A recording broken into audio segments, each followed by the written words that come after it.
2023년 8월 22일 국가관리위원회 공보부가 개최하는 제22차 기자회견에서 쪼민툰 대변인은 미얀마 정전협정 단체 중 하나인 카렌 내셔널 유니언, 친 내셔널 프론트에 대한 테러리스트 지정 여부는 그들의 태도에 달려있을 것이라고 답변을 하였습니다. 기자회견을 마치고 질의응답 시간을 통해 언론사에서는 일부 소수민족 무장단체들이 국민통합정부와 협력을 하고 있어 국가 안보에 악영향을 주고 있다는 이유로 테러리스트로 간주할 계획이 있냐는 질문에 대해서 답변을 하면서 위와 같은 발언을 하였습니다. 언급된 소수민족 무장단체들은 현재 미얀마 국방부와 교전을 하고 있는 단체들로 KNU와 CNF만 정전협정에 서명을 한 상태입니다. 국가관리위원회는 미얀마 정전협정에 따라 함께하는 것에 대해서 환영을 하지만 한계는 있다고 설명하였습니다. 최근 KNU와도 평화협상을 진행 중이지만 일부 내부 세력이 국가관리위원회를 반대하는 발언을 하고 있다고 하며 KNU 관할 지역에는 국민통합정부와 국민방위군을 지원하는 프리버마 레인저스와 같은 단체들이 활동을 하고 있다고 설명하였습니다. 국가관리위원회는 10개 소수민족 무장단체들과 평화회담을 진행 중이며 7개는 미얀마 정전협정에 서명을 하였고 3개는 서명하지 않았다고 합니다. 제22차 기자회견에서 쪼민툰 대변인은 네피도에 세워진 마라비자야 좌불상 유료 입장 정책은 그대로 유지될 것이라고 밝혔습니다. 앞으로 마라비자야 좌불상 지역에 약 600명이 근무를 할 예정이며 전체 부지 면적이 약 255에이커에 월 전기세만 1000만짜시 넘어 운영을 위해 입장료가 부과되는 것이며 저렴한 기부금이라고 설명하였습니다. 좌불상 건설 비용은 사업가들이 기부한 기금으로 충당하였기 때문에 정부에서 비용을 지출하진 않았다고 밝혔습니다. 지난 8월 8일부터 9월 3일까지 좌불상 입장은 무료로 개방이 되지만 이후에는 내국인에게는 1000잣을 징수하고 외국인에게는 10달러를 징수할 예정이라고 밝혔습니다. 이후 유료 입장에 대한 부정적인 여론이 많아 추가 발표를 하면서 승려, 비구니, 학생은 무료 입장이 가능하며 공무원은 50% 할인을 받을 수 있다고 하였습니다. 주태국 미얀마 대사관은 미얀마 태국 비금융권 서비스 회사가 운영하고 있는 디머니 애플리케이션을 통해 태국에서 근무하는 미얀마 이주 노동자들이 본국으로 송금을 할 수 있다고 안내하였습니다.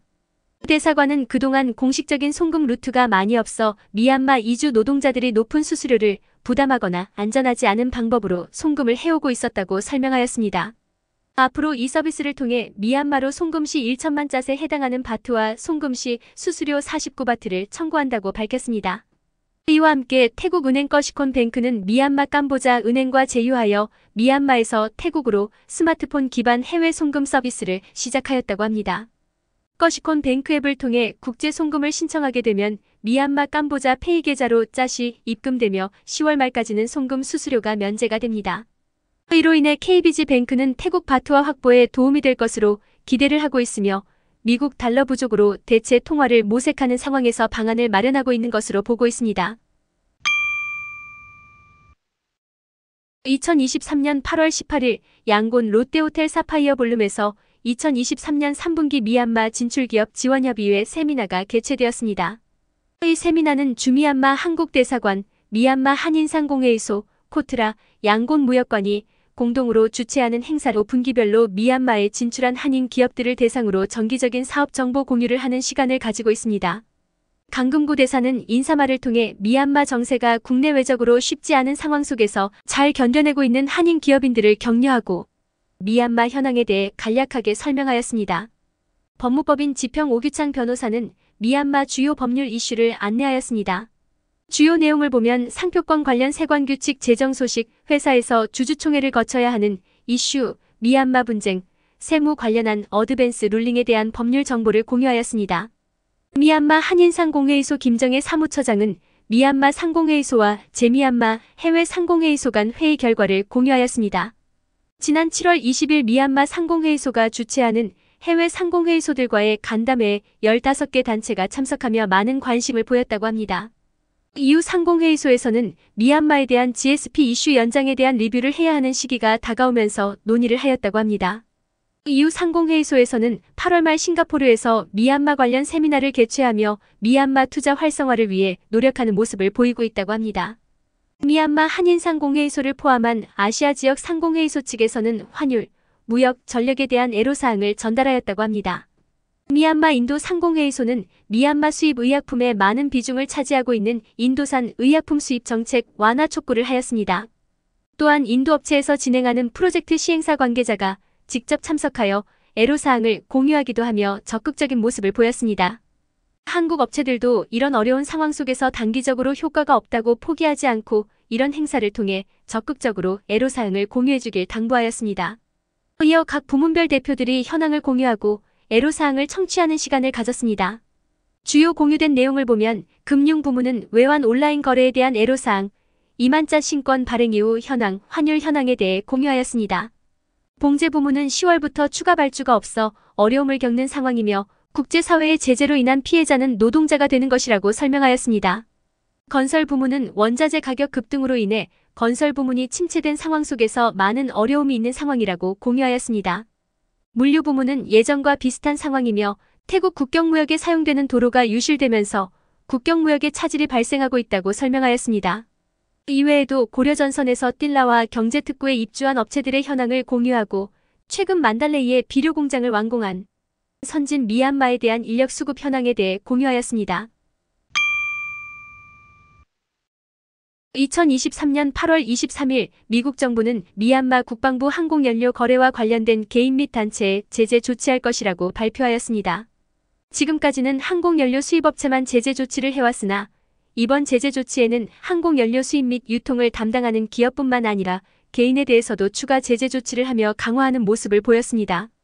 미얀마 국방부 항공연료 수입 및 유통 관련 업체인 슌에너지 컴퍼니를 소유한 킨퓨인과 아시아선 그룹 계열사 11개를 소유한 쪼민툰이 블랙리스트에 추가되었습니다. 이후 집행위원회 대변인은 미얀마 인권과 노동권 모니터링을 강화한다고 밝혔습니다. 이번 모니터링 강화를 통해 미얀마에 대한 EBA 특혜까지도 조정할 수도 있다고 언급하였습니다. EBA는 미얀마를 포함한 47개국에 대해서 무기를 제외한 이유로 수출하는 모든 품목에 대해서 관세 또는 쿼터제를 면제받도록 하는 제도입니다. 해외로 도주한 미얀마 노동조합 주요 간부들은 미얀마 봉제산업 철수를 주장해오면서 글로벌 브랜드들이 미얀마 발주를 중단하도록 압박을 해오고 있었습니다. 최근 자라도 미얀마 발주를 재개하기 위해 검토를 하던 중 발주를 주고 있던 중국계 봉제 공장에서 노조원을 해고하는 사건이 발생하면서 공식적인 철수 발표를 하였습니다. 하지만 글로벌 브랜드들이 계속되는 철수 발표에도 끝까지 미얀마 봉제 산업을 지원하기 위해 남아있겠다는 입장을 밝혔던 H&M마저 철수를 발표하면서 미얀마 봉제 산업에는 큰 타격을 주고 있습니다. 이에 대해 2023년 8월 25일 미얀마 봉제협회 MGMA에서도 공식 성명서를 발표하였습니다. 성명서에 따르면 지난 8월 17일 H&M에서 미얀마 공급업체들과 관계를 끊는다는 발표가 있었다고 설명하였습니다. 이에 미얀마 봉제협회는 예상하지 못한 소식을 접하고 앞으로 봉제산업 노동자들의 생계에 악영향을 끼치면서 어려운 경제 상황 속에서 노동자들의 해고 위험이 더 높아지는 것에 대해 우려를 표명하였습니다.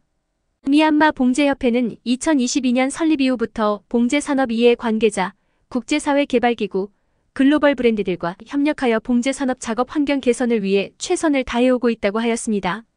봉제산업 고용주들과 협의를 통해 2020년 2월부터는 협회사를 대상으로 자발적 노동 컴플라이언스 평가 플랫폼을 구축하고 국제 기준의 노동법을 각 공장마다 시행을 할 수 있도록 운영하고 있다고 하였습니다. 2022년 11월에는 온라인으로 운영이 가능하도록 개선을 하였고 220개 이상의 공장들이 컴플라이언스 평가를 완료하고 100여 개 공장들이 참여하여 평가를 받고 있다고 설명하였습니다. 봉제산업 노동자들에 대해선 생계와 노동권 개선을 위해 노동조합 및 이해관계자들과 건설적인 협력을 하여 방안을 모색하고 있다고 설명하였습니다. 글로벌 브랜드들과 제미얀마 외국인 봉제협회들과도 지속적인 대화를 하고 있다고 하였습니다.